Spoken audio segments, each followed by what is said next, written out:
What are your thoughts about going into the gym in order to do the strength training and then generating the endurance work elsewhere? To be blunt, like how would one combine lifting and running in a way that allows one to get stronger and develop endurance, perhaps simultaneously?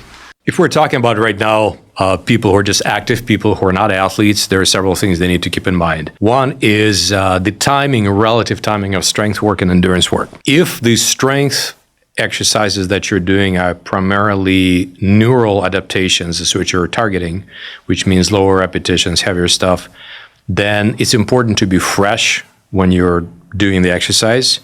It's not really, doesn't matter as much what happens afterwards. So which means that you could do some heavy deadlifts, and then a few hours later you can go for a hike.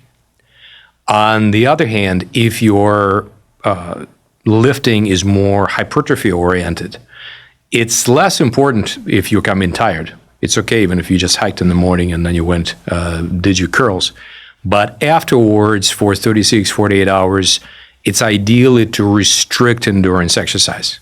So because you're really going to have a massive conflict right there, and it's not a good idea to do that. If you're doing our preferred work of, let's say, sets of 5 reps again, they address both endurance and strength. Well, I guess you better keep a window on both ends right there. There's always a conflict. Thomas Sowell said there are no solutions. They're only compromises. So you just have to decide which way you want to compromise.